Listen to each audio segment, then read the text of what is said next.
Hello, everyone, and welcome to another edition of Real Estate Realities with the Rebel Broker. My name is Robert Whitelaw, and I am the Rebel Broker, licensed real estate broker in the state of California, member of the National Association of Realtors, and serving all of Southern Silicon Valley since 1988, helping all of my clients buy, sell, and invest in real estate with the best possible results. Thanks for joining me on this locally very rainy and windy day.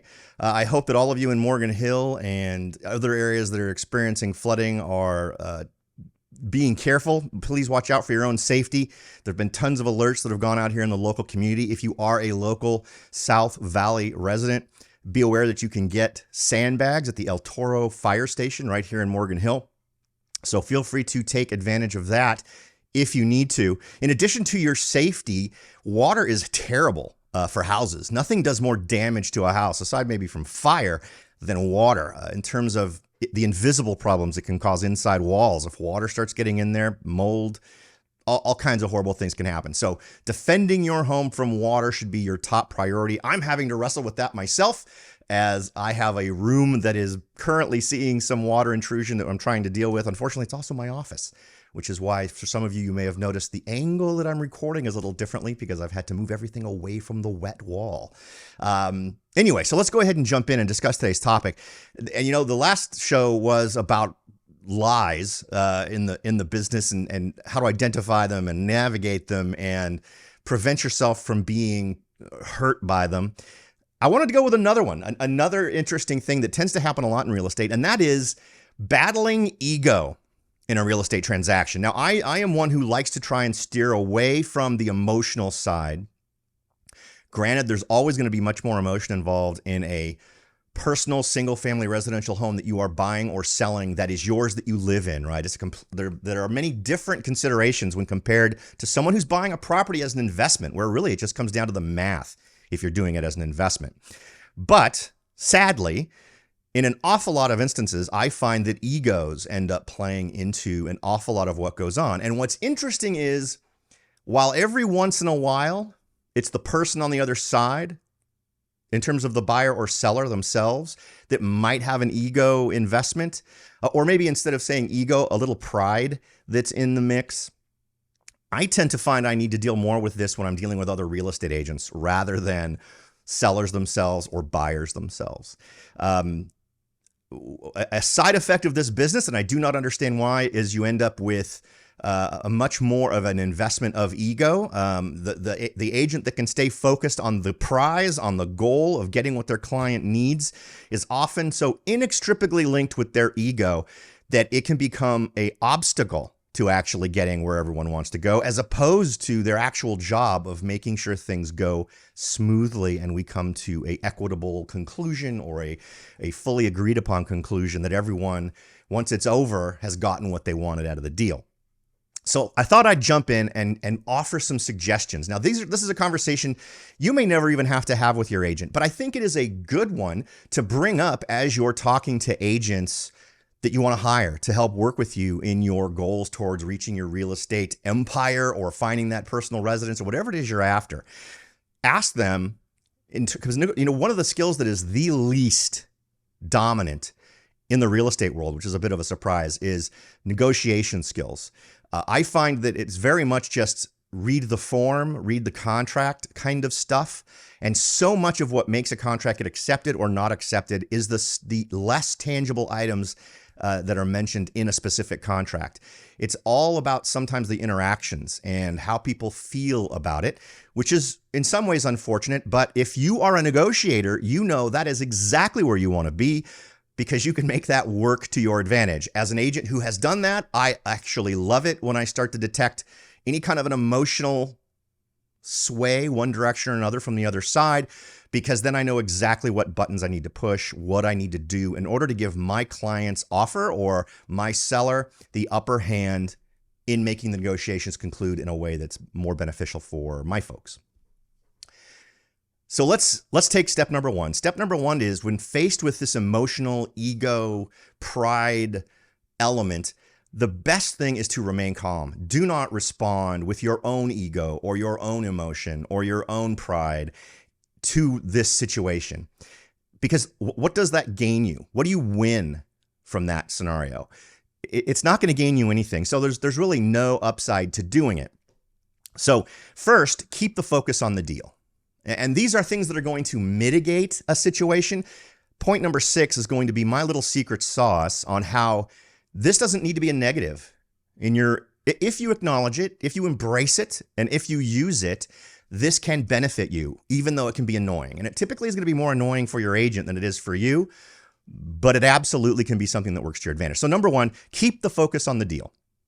It's easy to get caught up in the personal stuff. It's important to remember that the main focus is on the real estate transaction and getting all of this stuff done, not focusing on whether or not someone's ego is bruised or any other element that might be peripheral to the transaction. Stay focused on the end goal.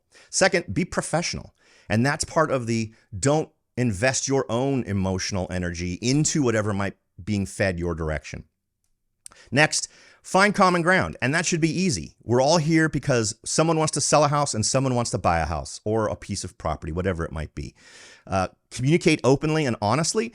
This is one I think is super important because nothing is going to flip switches on the other side than if stories change as negotiations go on back and forth. So in the process of negotiating and navigating egos and minimizing the influence of weird peripheral emotional things, always be honest. Don't lie. Don't ask your agent to lie. Don't suggest your agent lie. Keep everything real straight. And that way, as negotiations move on and you might make reference to something that was said earlier, you're staying consistent. Everything's staying the same. No red flags are being thrown up on the other side by you contradicting yourself at some point in the transaction.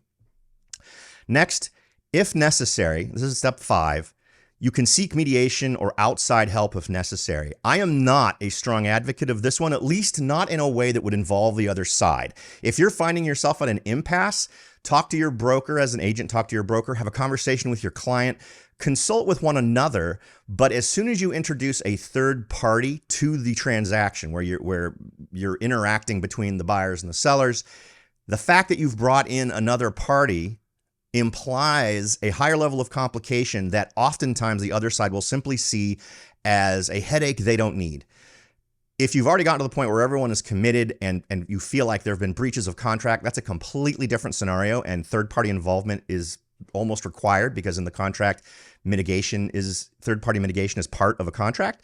However, at this point where we're negotiating, it's best for this to be positioned as simple, honest communication between two parties where the introduction of a third party is not necessary. Now, let me hit point 6. And this is what I call the secret sauce. This is make it work for you. This is something that I think anyone can do if you've been able to get a read for the room and the people that are in it.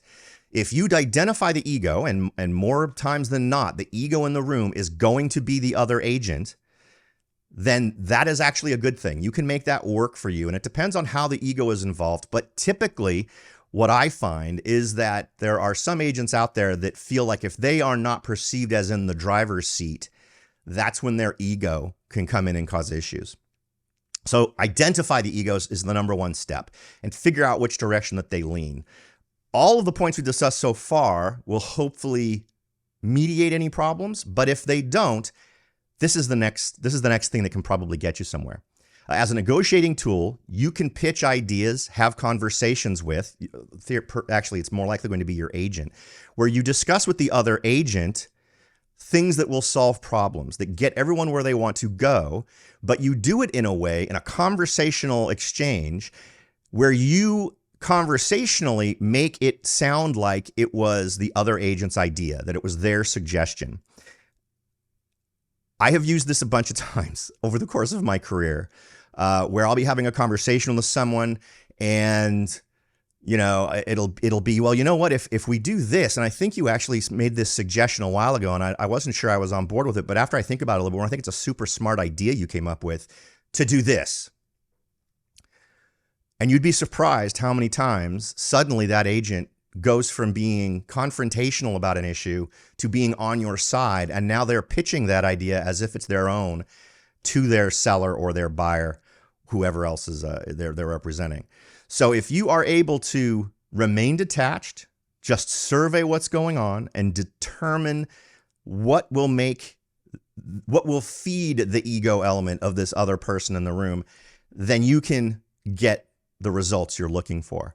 Now, sometimes these are going to be a very difficult thing to navigate. Now, we've talked about specifically the scenario where the ego involved is the other agent. Dealing with the other element of the ego, which is sort of the pride element that we talked about, that's going to be a lot more difficult.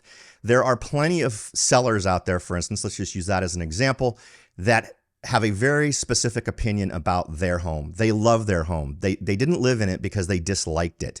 Particularly if they've been in there a while, there's probably some very strong positive memories associated with the home if they've raised their family there, and things that they have done that they thought were amazing for the home.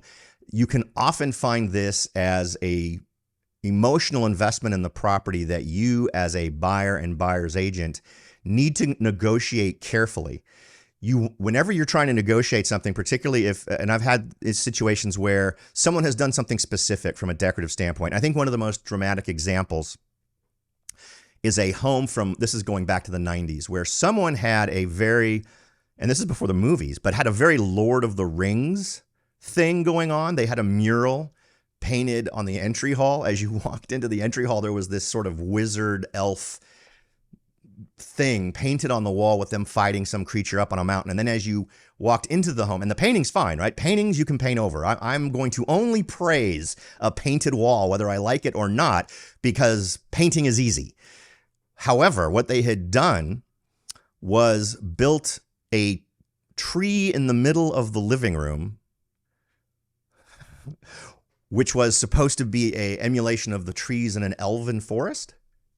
And it had all kinds of lights in it, but it literally went through the floor. So the hardwood floor, to great expense, was completely integrated into the tree. So the hardwood floors went into it. Now, the tree was not a real tree, and it was decorative, but it was one of those things that was definitely keeping the home from getting sold and was not something my buyers wanted in there. So was there any point where I said, man, that tree really shouldn't be in the middle of the living room?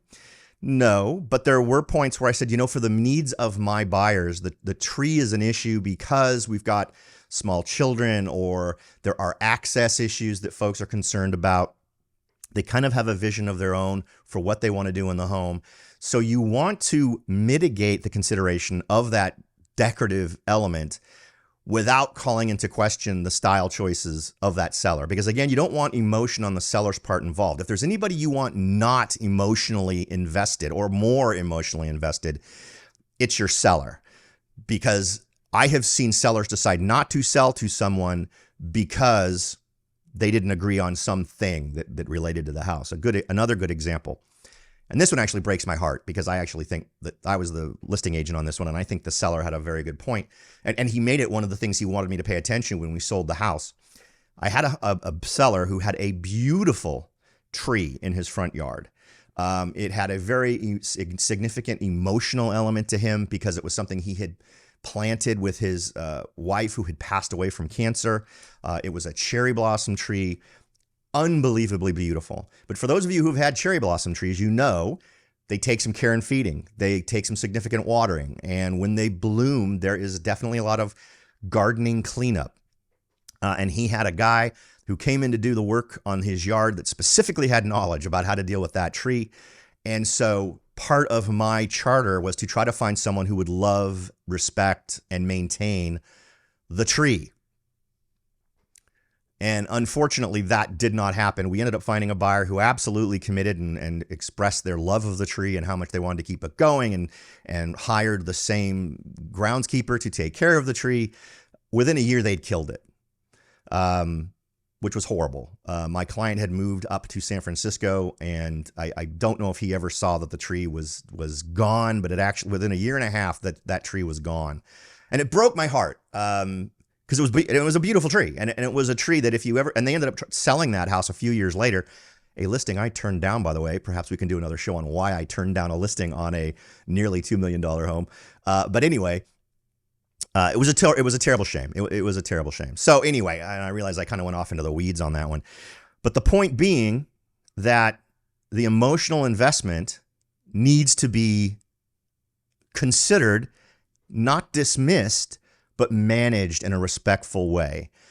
And that, I think, goes hand in hand with understanding the influence of ego, understanding the influence of emotional investment and pride and other things that are going to affect a property. If you go in and you're trying to keep it strictly clinical without any acknowledgement of the emotional side of it, when emotional interests are an intrinsic part of it, and it is, whether you like it or not, you're not going to be and if my goal is to get my clients into the contract, I need to be respectful of those things and show respect for it. And there's another example, more recent one. That one with the tree is actually, it's probably 7 years ago. But anyway, a more recent one just within the last couple of years, where some of the cultural beliefs of the folks who were selling and some things they had in the home, showed a lot of respect for those in my interactions with them when we were showing the property and also with the listing agent. And this is another one of those scenarios. I've actually talked about this one before because I think there were several things that got us in. But this is a scenario where my buyers got the house without being the top offer, but by respecting those things as it related to the sellers and the seller's agent. So understanding this, working to mitigate it, but also understanding that completely distancing yourself or dismissing the emotional side of it or the ego side of it or the pride side of it will not necessarily get you where you want to go is critical to you achieving the goal, reaching the finish line.